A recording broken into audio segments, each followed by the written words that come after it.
The story's about my friend and her 6-year-old son. One day, she brought a new phone. When she came home from work, she started cooking dinner and left her phone down on the kitchen table. Her son came into the kitchen and saw the phone. He asked his mother if he could play with it, and she actually told him yeah, as long as he did not call anyone or delete any text messages. So of course the boy agreed and went off to his bedroom, well actually his mother's bedroom, to play with the phone. Around 10 p.m. that night, she went upstairs to tuck him in, and she found him fast asleep on the bed. The new phone was lying on the ground beside the bed. She picked it up and began browsing through the settings to make sure he had not deleted anything. She noticed some minor changes.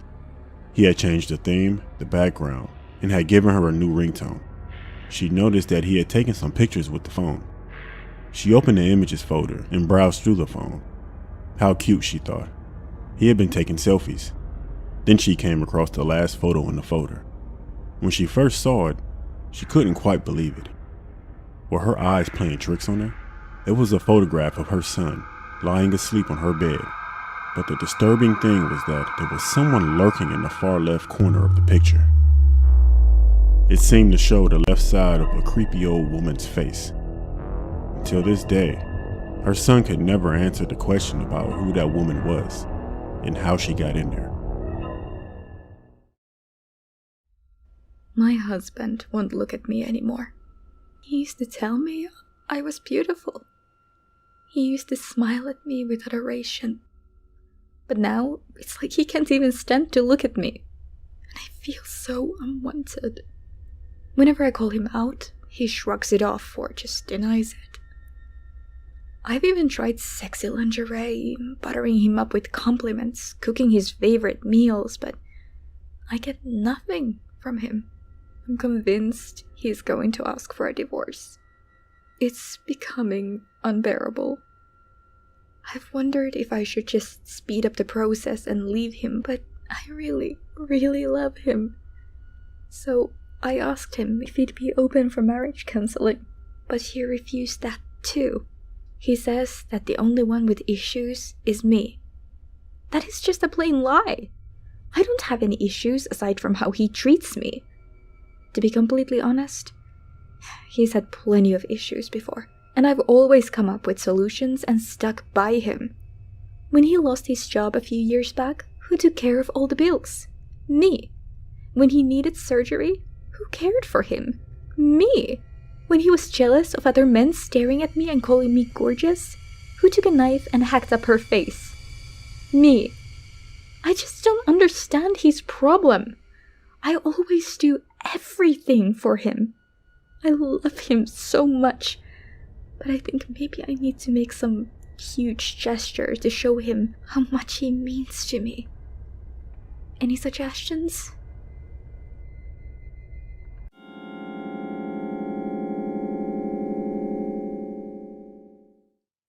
A while back, my mom told me and my brother an unbelievable story of how she and her dad had a brush with the paranormal. It was an afternoon many years ago. Apparently, Mom was just talking with the neighbors outside while Dad was fast asleep on the couch, and my then 1-year-old brother was playing upstairs in his room. As for me, I hadn't been born yet, although Mom was already pregnant with me at the time. Mom had just stepped back into the house when my dad woke up with a start, drenched in cold sweat and breathing heavily. Mom asked him if he'd had a bad dream or something. Dad nodded and started telling my mom about it.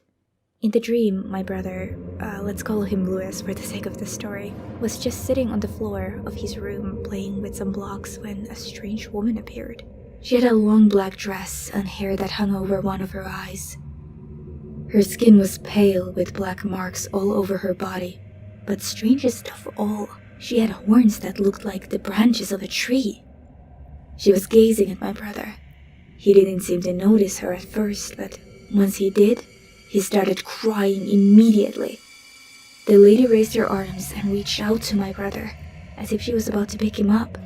That's when my father snapped awake, and right when Dad finished describing his dream to my mom, they heard my brother crying. My parents rushed up the stairs and straight into my brother's room. Dad was shocked when he saw the woman from his dream standing over my brother reaching out exactly as she had in his dream. Dad screamed at her to not touch my brother, and in the blink of an eye, the lady disappeared. Over the next few months, my dad kept seeing the lady in black everywhere. In the house, at our neighbor's front door, at the yard. He once even saw her sitting in a tree by our house. But every time, the moment they made eye contact, she'd disappear. Then came the day when one of our neighbors, Diane, saw the woman too. So back then, my uncle used to live in a house near ours. But unfortunately, he died recently in a motorcycle accident. It was actually not too long before the incident started. Diane was taking care of his birds after his passing. She had just gotten to his house and started opening the windows to let some fresh air in when she saw her. The lady was hunched over the floor as if digging for something. Poor Diane got so scared, she jumped and knocked a knife set off the table. The loud noise alarmed the lady, and she raised her head. She then slowly turned her face towards Diane, and they made eye contact. But the lady didn't disappear this time. She growled deeply like an animal and started to rush towards Diane. Diane screamed in panic and ran out of the house, slamming the door behind her. That was the last known incident with the lady in black. Even after all this time, there seems to be no explanation for who or what she was. And if I'm honest with you, I'm not sure I even want to know. I will never forget this horrible incident that I've been through. One sunny day, I was walking around the town just to do a little bit of exercise. Then I saw this man who wore a leather hat, a white shirt, and ripped jeans. I usually walk alone, so I was nervous at that time. The man tried to make simple talk with me, asking for my name and my number, but he seemed to be a little bit off somehow. Since I didn't have anything except my phone and my ring, which was a gift from my grandpa, I never suspected he would rob me. He then creepily smiled and asked, "Can I escort you to your house?" "No, it's okay. I can walk by myself. Thank you," I replied. It's not that easy for me to trust a person, especially since I've gained weight these past few years. He then told me that he wanted to show me something in the back of his car. In the Philippines, I know some YouTubers make these kinds of hidden camera content. I knew this guy was acting a little bit suspicious, but then thought maybe he was one of the YouTubers or something. Once I followed him to the back of his trunk, he told me that he would just open it up. While I was waiting for it to be opened, I heard a few screams coming from the trunk of his car. I was confused. There was a button under the car, so I opened the trunk. I couldn't believe what I was looking at. There were 2 girls and 1 boy inside his car. I quickly ran up to the man, punched him so hard in the face, and yelled at him, "Why do you have all these people in your car? Why are they tied up?" The man told me that he wanted to sell their organs because he wants to get some drugs. Just then I got so pissed and then punched him in his face 5 more times. When he finally collapsed, I hurried to get the 2 girls and the boy out of the trunk. They were excited to get out, and I asked what happened to them. "There were 3 of us walking, and this man came up and told us that he has a lot of Xbox games in the back of his car. After we followed him, we realized that it was a trap." I ended up calling the cops. After dialing the number, I felt like it was an eternity waiting for them. They finally arrived after about 30 minutes. After I explained to them that he tried to kidnap us, he eventually got arrested. It turned out the guy was also high on drugs at the time. A few days have passed. I was awarded a medal from the police. And those 2 girls and the boy that I rescued became my friends. The man was sentenced to 37 years in prison for trying to commit murder and kidnapping. It's so lucky for us that we're still alive. What would have happened if I didn't fight back? What would have happened if I just followed the guy's words? I would have been a dead corpse. My name is Gianna. This incident occurred when I had just finished high school. I was looking for a small and cheap apartment to live in. One day, I was scrolling on this website which had a whole bunch of cheap apartments. Then, one apartment caught my eye, so I checked the description. It seemed pretty good except for the fact that it had a room for a roommate. Honestly, I didn't mind having a roommate as long as it was a girl. And there was a girl who was already living there, so I happily agreed to meet her. My mom came with me to look at the apartment. She said it was a nice place. She also helped me move all my stuff in. Then I met my roommate Connie, and I finally finished unpacking. She seemed like a nice person, but we didn't really say much to each other. One night, I was about to go to bed when I saw Connie walk out of her room, wearing black pants and a white cardigan. "Where are you going?" I asked her. "I'm just going to the bar for a little bit with my friends," she answered blankly. This wasn't the first or second time I saw that kind of reaction from her, so I wasn't particularly surprised to see her like that. I went to bed again, but soon I woke up again from the sound of someone crying. It sounded over-exaggerated and dramatic.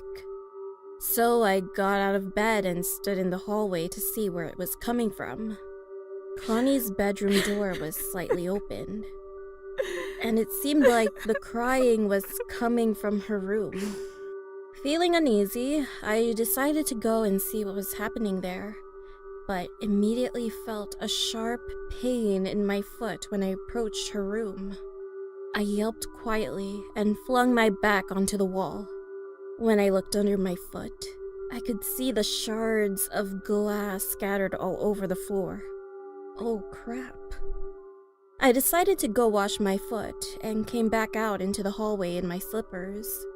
When I came inside, there was no one in her room, but her clothes were thrown all over the floor, which was kind of weird. That's when I realized the crying was coming from behind the door. I looked to see who was there, and to my surprise, a woman was standing behind the door crying, with no clothes on and holding a knife. It happened in the blink of an eye. She jabbed the knife straight into my leg. Screaming at the top of my lungs in pain, I ran to my bedroom, locked the door, and grabbed a scarf. When I tried to wrap the scarf around my leg, I saw the knife was still stuck inside. I was terrified that the woman was still out there and ended up calling 911. The cops soon arrived at the apartment, and fortunately, she got arrested on the spot. After they investigated the apartment, they found 3 of Connie's fingers inside of a jewelry box. Since then, I have never lived in an apartment with a roommate again.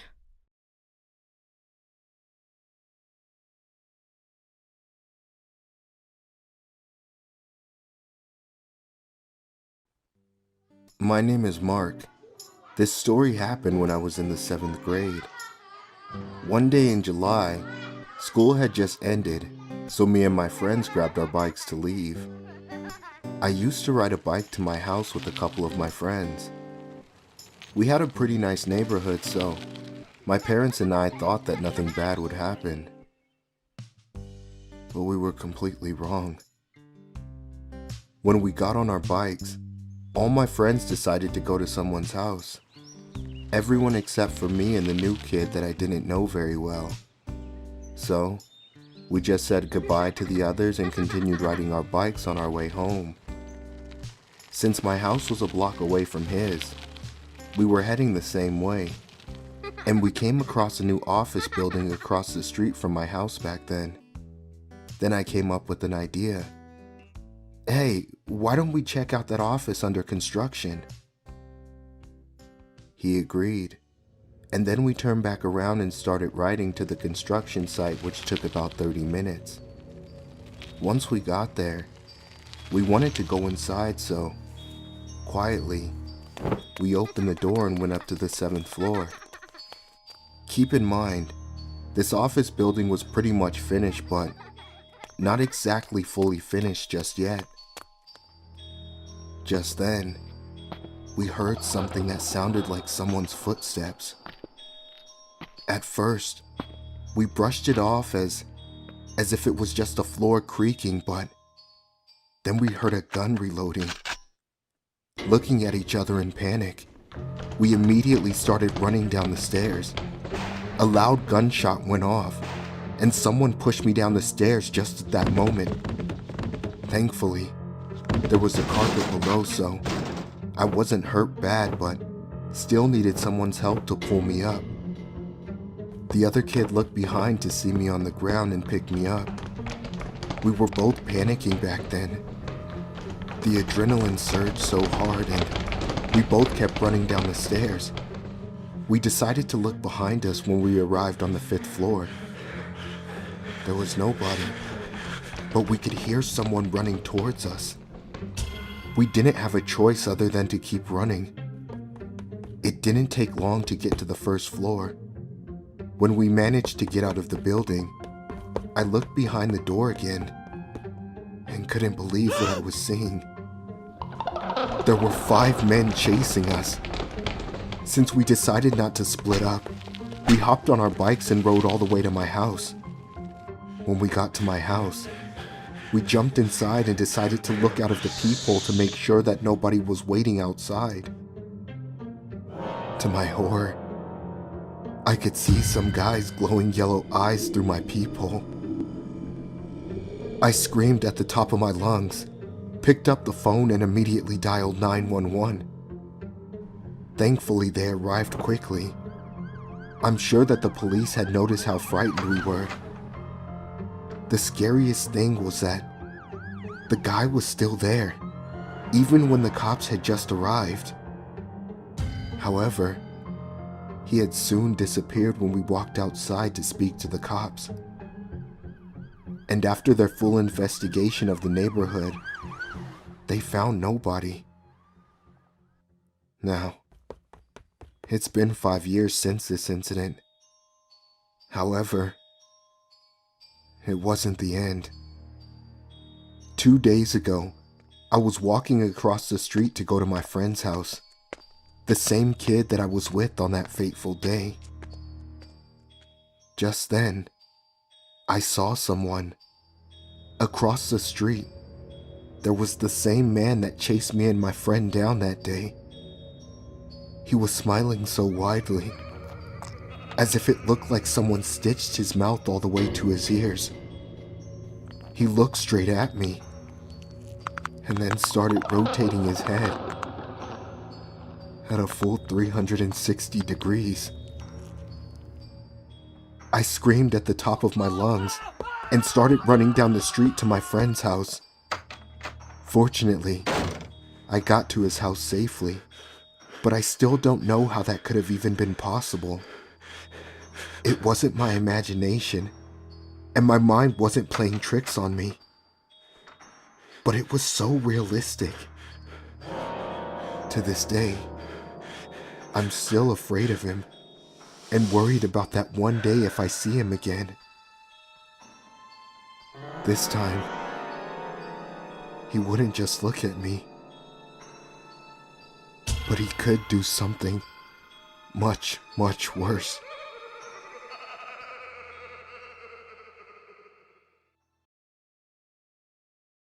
When I was 13, my mom and dad let me go trick-or-treating for the first time without any supervision. All these years later, I can still remember how psyched I was that I was allowed out on my own for the first time. But little did I know, it would prove to be my first and last time trick-or-treating on my own. So at around 5:30, me and a few of my middle school buddies all got together and started walking from house to house. But we were faced with something of a problem. Some of the fancier houses, the ones with spookier decor, were so jammed up with kids that some had literal lines forming down the driveways. So, not wanting to line up for our candy, we figured we'd be smart and knock on the houses that no one else was knocking at. This was not a smart idea for obvious reasons, as the houses with no decorations sometimes just tell you to get lost or pretend not to be home at all. Anyway, we knock on this one house, and instead of getting some grouchy grown-ups, some kid the same age as us answers the door. We didn't recognize him from school or from hanging around the neighborhood, so we're kind of confused, like, trick or treat?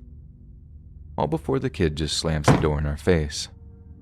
Feeling suitably rejected, a few of us go to just walk back down the driveway, but one of my friends is like, nah, screw this kid, and knocks on the door again.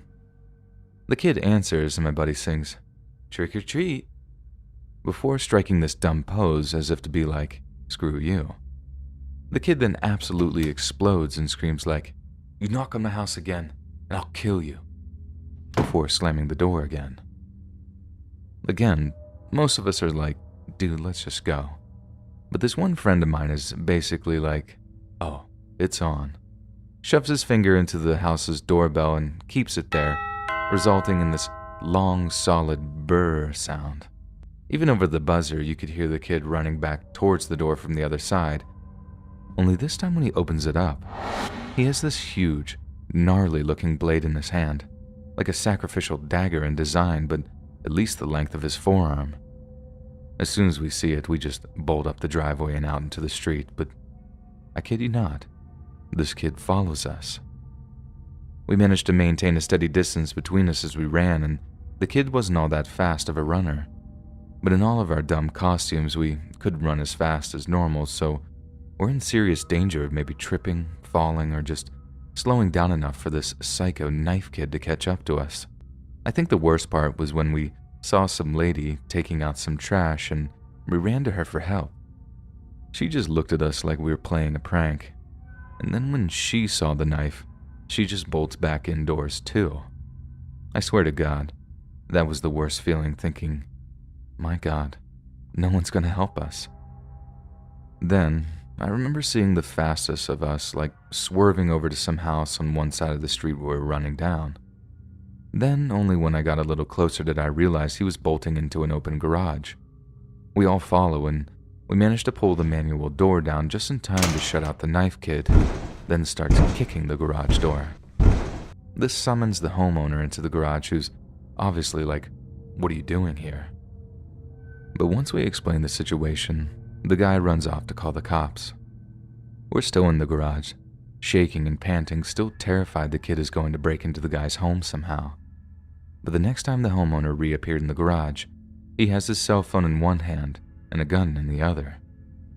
Only then did I actually start to feel safe. Like I'm not even a gun guy or anything like that, but I saw that thing and just thought, okay, if the kid gets in, he's done. And in the moment, that actually calmed me down. Kind of scary that it did, but we move on. Anyways, the cops showed up pretty quick, which meant we had the pleasure of watching that stupid psycho get slammed into the pavement.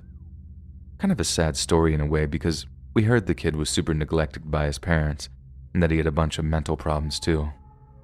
His parents used to leave him alone for weeks at a time because they traveled a bunch for work.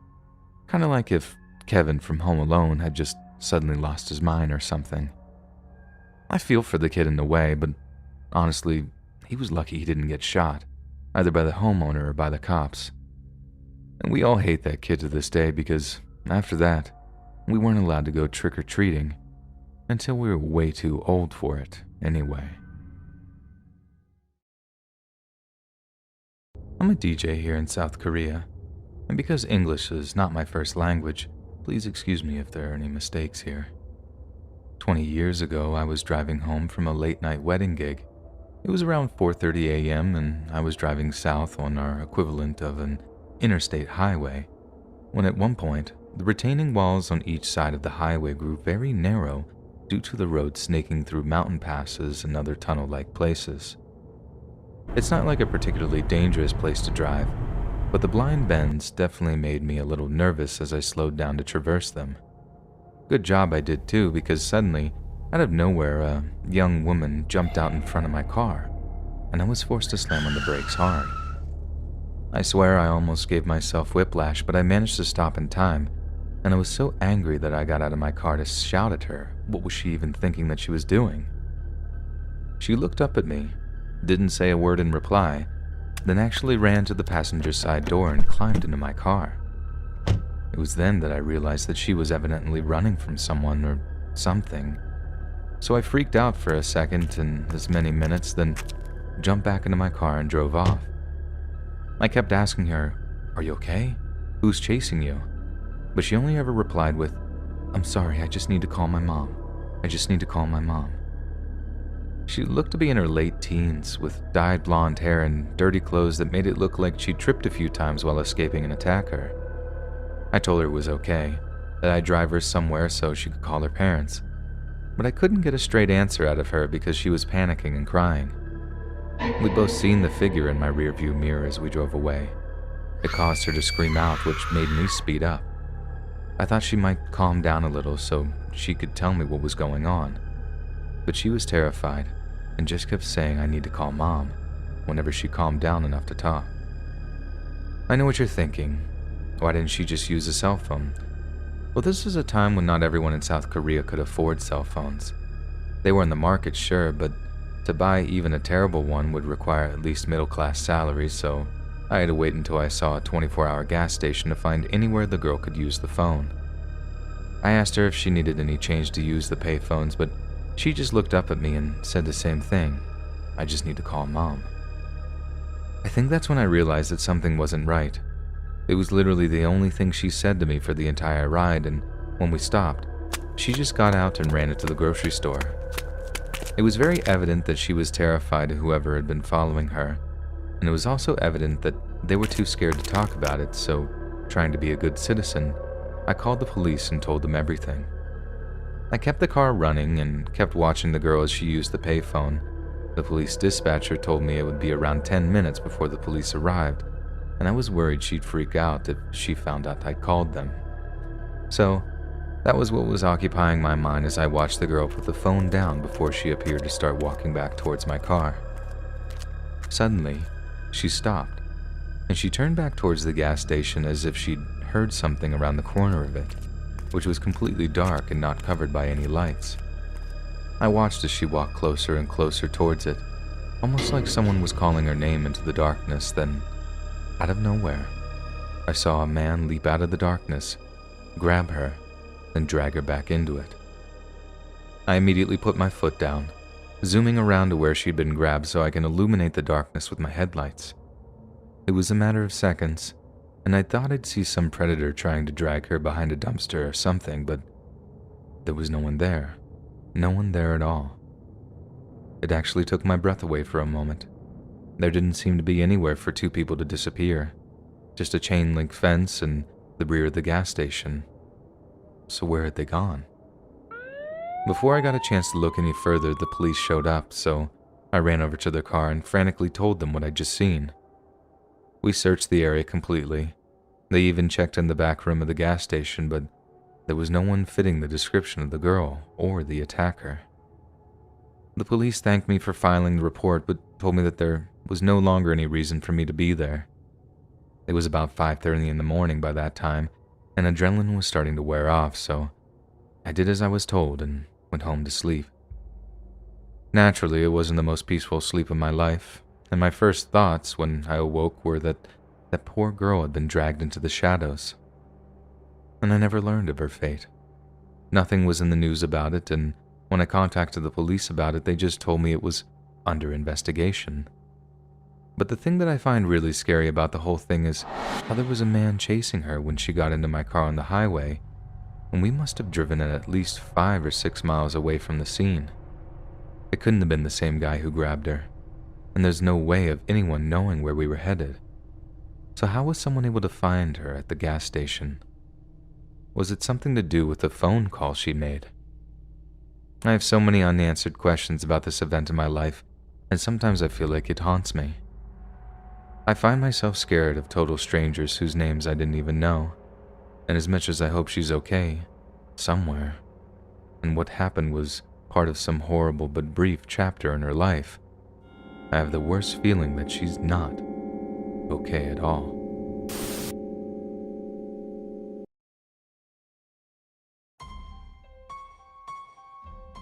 On the last Friday in July, just before noon, Margaret Myers finished the report she'd been typing and shut down her laptop before emerging from her office. She made her way to the elevator, stopped by her assistant's office, and tapped on the door gently before slightly opening it. "Cindy, I'm headed down to the cafe for lunch. You want anything?" she asked. Cindy placed one hand over the office phone, looked up, and mouthed the words, "No, thank you." This was the last time anyone saw Margaret alive. Surveillance cameras captured her leaving the office complex on the 16th floor and entering the elevator. She'd pressed the down button while chatting on her cell. Presumably, she was headed to the cafeteria on the second floor, but never emerged from the elevator there, nor any other floor in the building, including the roof and basement. It wasn't until 2 o'clock that Cindy noticed she hadn't returned to her office. This wasn't entirely unusual. However, her boss was notoriously punctual. If she were running late for anything, she could be relied upon to make it known to her assistant. Cindy sent a text, but hadn't become overly concerned. Margaret was a well-known and equally well-liked attorney in a prominent law firm, and thus her schedule could be erratic. Additionally, Cindy had a mountain of paperwork to attend to, so her absence was soon forgotten. Around 5, she packed up her briefcase and visited Margaret's office to have a word before leaving for the day. The office was empty. Again, she didn't consider this odd enough to be alarmed. Sometimes she held meetings that ran late, so Cindy might have simply missed her. With a busy weekend planned with her new boyfriend, she was eager to hurry home and prepare. The weekend passed with no sign of Margaret. Calls and texts went unanswered, and by Tuesday morning, law enforcement agencies, co-workers, volunteers, friends, and neighbors were frantically searching for her. Janitorial and maintenance staff scoured the building with no trace. Security staff worked overtime with detectives to review and scrutinize every second of known footage, and were still left completely clueless.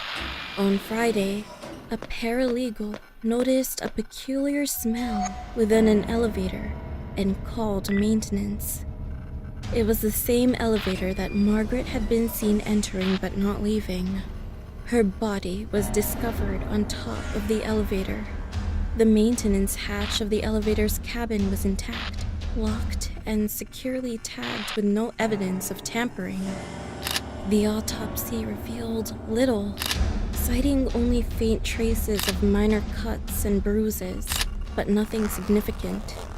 The coroner's official cause of death was death by misadventure and/or natural causes. To this day, it still remains unknown exactly how or why her body came to be on top of the elevator. A sizable reward offered by the law firm has never been claimed, and the mystery remains unsolved. If you have any information, please contact us immediately.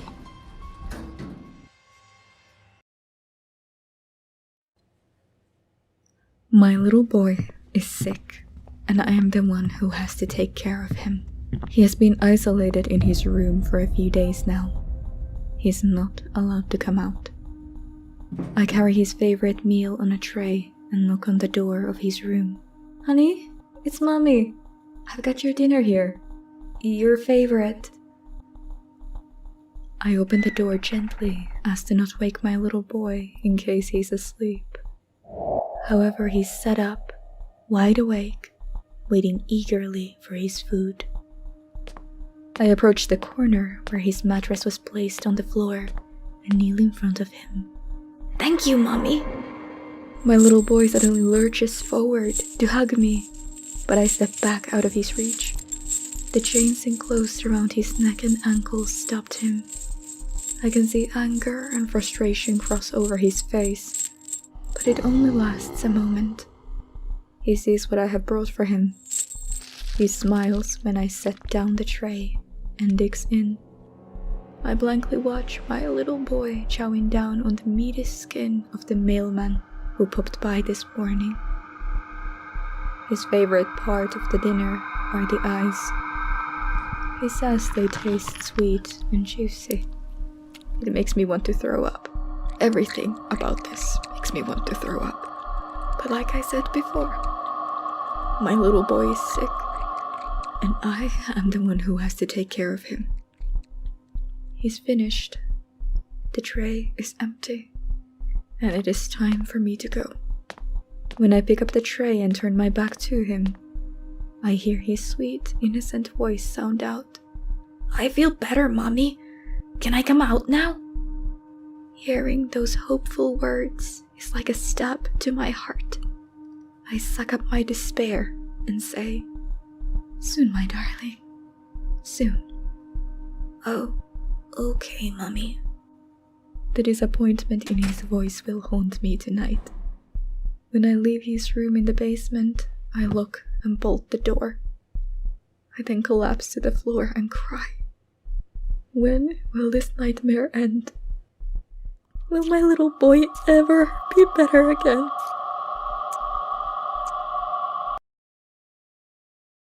I'm a guy in my 20s working part-time at a convenience store. This unforgettable incident is the scariest thing I've ever experienced while working here. It was a few months ago. There was a boy who came to the convenience store every day. He looked like a middle school student and wore a baseball cap. However, he was always crying whenever I looked closely at his face. I thought he might have some backstory. Seeing him every day, I felt a sense of closeness toward him. So I asked him what was going on, but he always kept his mouth shut and never said anything. The strange thing was that there was always a very big guy following him. At first, I thought he would be one of his family members, but he had a suspicious look about him. One day, the child hesitated as if to tell me something. Then the big guy approached him, and he glanced at the man and went outside with him. I knew something was going on. He seemed like he needed help. I made up my mind to talk to him and help this poor kid when he comes in next time. The next day, the boy came back to the convenience store. Still, he was wearing a baseball hat, and the big guy was following from behind. Once again, I plucked up my courage and asked quietly what was going on. He glanced back and seemed to say something, but said nothing. I whispered to him, "I'll help you. I'll call the police if you need me to." Then he opened his eyes wide and quietly said, "No." He looked terrified. Poor thing. I wanted to help this kid. Then the man behind looked at us with a frown, approached us, and quickly took the child outside. I couldn't get the kid out of my head the entire time, but I didn't know what to do.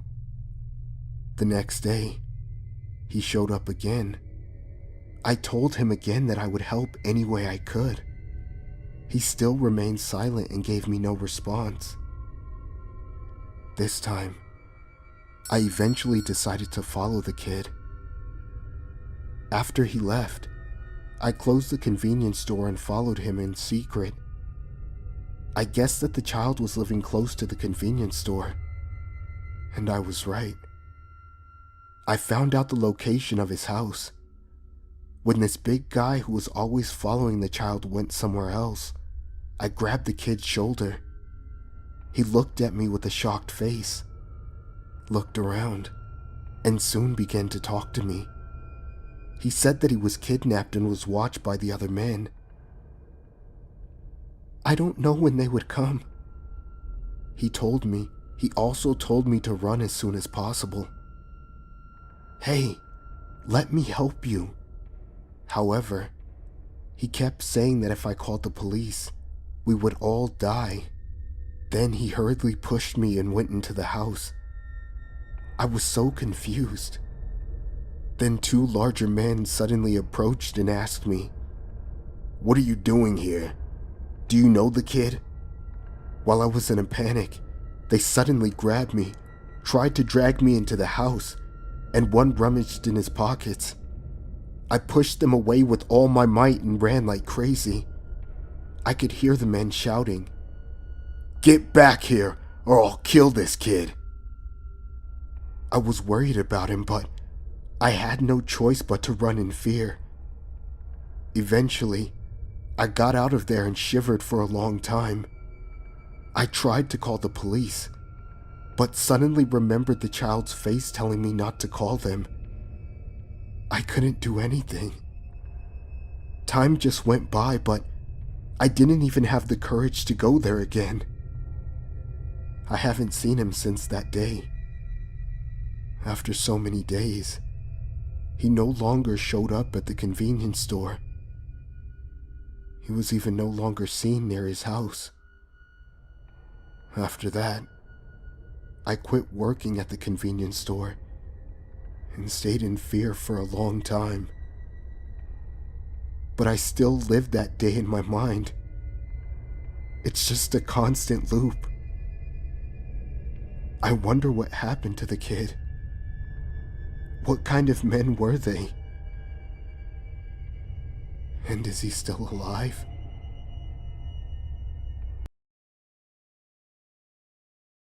I live in a duplex, and I think the girl on the other side of the house must be some sort of social media influencer. The walls are thin, and she talks all the time. And I'm always hearing snippets of her recording videos or doing live streams. Anything from makeup tips to her favorite recipes to DIY hacks.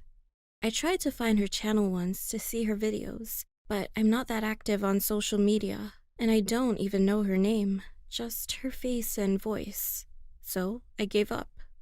We don't cross paths often, and I've never been good with the friendly neighbor.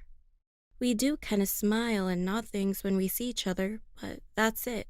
But the last few times I've heard her, she sounded off, like she's forcing the happy voice for her videos.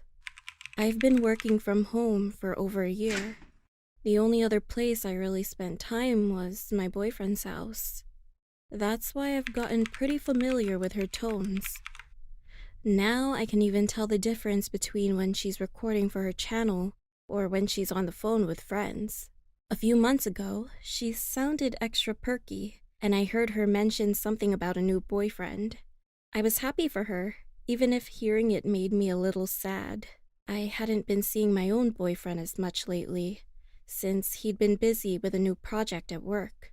But lately, things don't seem as good for her. I noticed the subjects she talks about seem to have changed. Instead of the typical thing, how I prep a week of meals in an hour, or let's unbox this free set from so-and-so, I've heard her say something like this. Today, I want to teach you about how to notice red flags when you start seeing someone, or tips from moving on from a stalker. I was starting to get worried about her. I was considering going to knock on her door and introducing myself to see if she was okay, but I was swamped with work at that time. And I'd finally heard from my boyfriend after a few days of radio silence. I shrugged it off, thinking she had enough people supporting her. Maybe she was just getting into the true crime genre like every other girl, and I was being overdramatic. I ended up going to stay the night at my boyfriend's. I got home an hour or so ago and was settling in for dinner and a movie on my couch when I heard a different voice on her side of the house for the first time. And it was my boyfriend's voice. I just heard what he said. I think I need to call 911. Hey everyone, welcome back to my channel. Today I'm going to teach you how to get revenge on the bitch who broke up with you.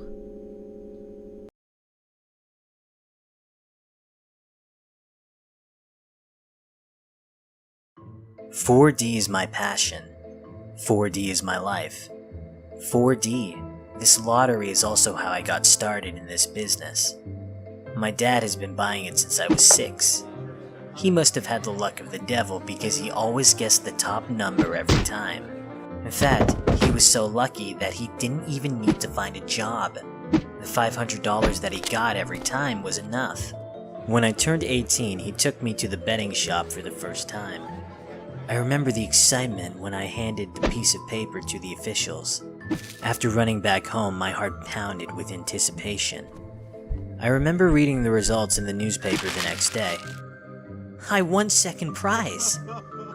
My father was proud of me. He beamed as I showed him my winnings, and the money was fully displayed on the dinner table, like it was the most exquisite art piece. From then on, the betting shop would be like my second home. Running down there to buy it and checking the numbers in the newspaper became almost like a routine. Most of the time I won nothing. I was frustrated and despondent. Yet still, I was determined. I could still win this. Thus, I started researching how to improve my chances of winning. That was how I stumbled upon the advertisement one day. It was written in big, bold colors. Better chance to win big, triple the money. I just needed to give them a little something extra. It was exactly what I needed. I woke my father up the next morning. I told him I would take him out to the betting shop, just the two of us, father and son. He agreed readily. He was getting old now. He was getting so old. His face was wrinkled, and his hair was silvery gray. We took the taxi to the betting shop. After I bought 10 tickets, I marched up to the officials and handed them the money. Here you go. Take whatever you want from him, I said in Cantonese, shoving my father forward. He started to gasp and look back at me with his pleading face, but my face was like a stone as the old man in charge opened the gates and dragged my father inside. I turned and walked away as my father's screams echoed out of the shop. They went all out taking their payment. Eyes, arms, legs, whatever they wanted. Blood pooled out of the entrance and ran down the drain. That night I checked the website. Despite buying 10 tickets, none of the numbers I bet on made it to the draw. I gnashed my teeth in frustration. I will win those $1 million one day. My brother looked over my shoulder. What's this? You know 4D? I asked. Hi. Do you want to come with me to the betting shop tomorrow?